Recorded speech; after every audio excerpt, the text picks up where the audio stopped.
There's something to be said about how effortlessly The Spirit and the Mouse sets its tone. From as early on as the title screen, this game sets the stage with a quiet, almost understated piano piece.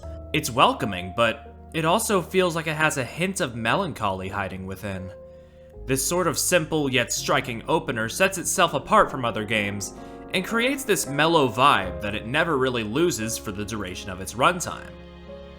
The story follows this mellow feeling, revolving around this small mouse named Lila, traveling through a small French village. She sees the people's electricity-based woes and misfortunes and wants to help them, but as only a meager mouse, she cannot. Despite this, she tries to climb up a lightning rod to retrieve a woman's scarf, and expectedly gets fried. However, she doesn't quite die. Instead, she has a chance encounter with Lumion, a spirit guardian. This sort of snarky electric character who looks straight out of a Wii-era Nintendo game, Lumion watches over the Kiblins, these little electrical guys who provide power to the village. These guys are a bit silly, and helping them is basically how you achieve all your objectives in this game. However, the zap between the spirit and the mouse has made Lumion lose a lot of his powers. He can't even move from the top of the building that you meet at. So now it's up to Lila, with Lumion's powers, to act as the benevolent spirit. Lila gets to help the Kiblins, and in turn, the people, like she wanted, and receives happiness for each good deed, which Lumion needs enough of to go home. It's nothing too grandiose, but the plot's genuine kind nature really helps it come together. Between the gentle nature of good deeds and the bond between the titular spirit and mouse growing as the story goes on, it has this sort of bedtime story feeling that makes it feel timeless, something that could be passed down for years to come. The many charming cutscenes and silly animations are really just the cherry on top of the whole thing. Sure, the characters may not be the most three-dimensional in the world, but it still just feels like this enduring classic that's been under our noses the whole time.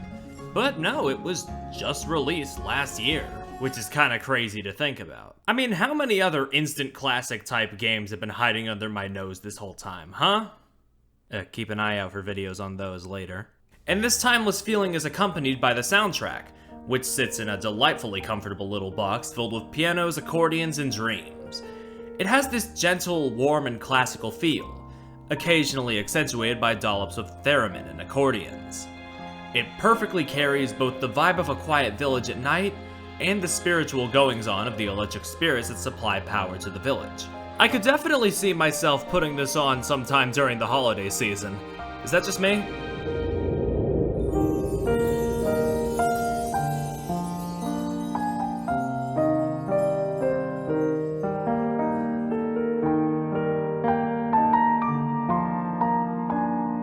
It's got that sort of comfortable vibe that just feels so familiar despite it being a new experience. And I could say the same thing about the gameplay.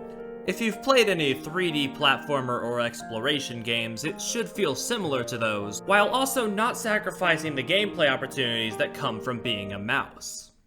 At its core, the mousy elements are very prominent. That's obvious as soon as you learn there's a squeak button. But I also mean in terms of the game's movement. On the ground, the raw movement is quick and you can climb up certain surfaces.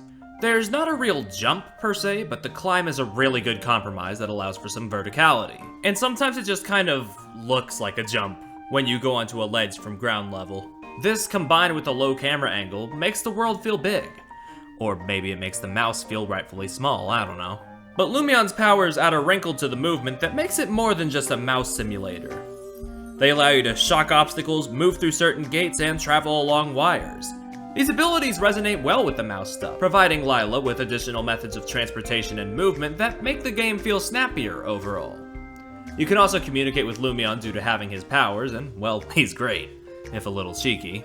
I've read some comparisons to Super Mario Odyssey's electric capture power, but really that's only surface level, as the Spirit and the Mouse provides a bit more exploration of its electric mechanics, due to it being with you for the entirety of the game's 5-hour runtime. For example, the Kiblin missions. The player will find little electrical fellows around the map, and by helping them with their situations, they'll return to their respective Kiblin boxes, providing power to homes.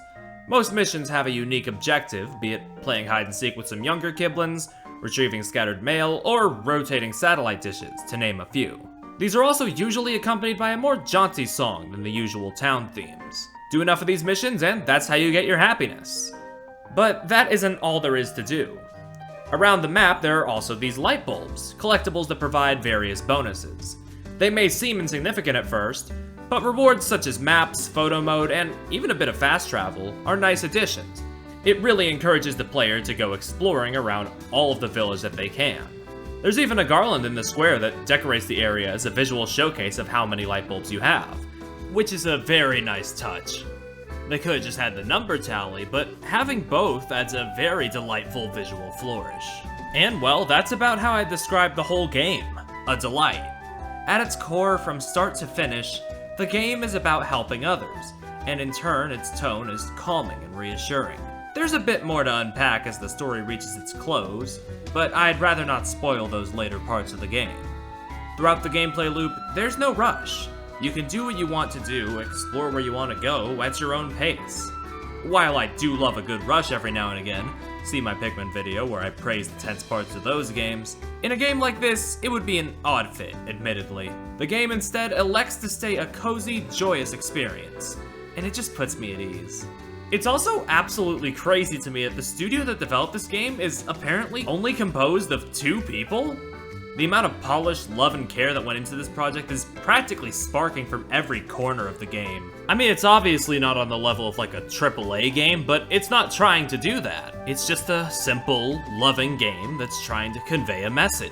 And from start to finish, you can see how these developers wanted their message to get through, and just how much they love mice. For the $20 price tag, I could understand some people thinking that's maybe a little steep. But if you're in the mood for a short, lovely romp through a quaint French village, be it on PC, Switch, or any other consoles that this game may have released on since this video came out, The Spirit and the Mouse may be just the game for you. But either way, don't forget to turn off the lights when you leave a room. It saves Kiblin's energy.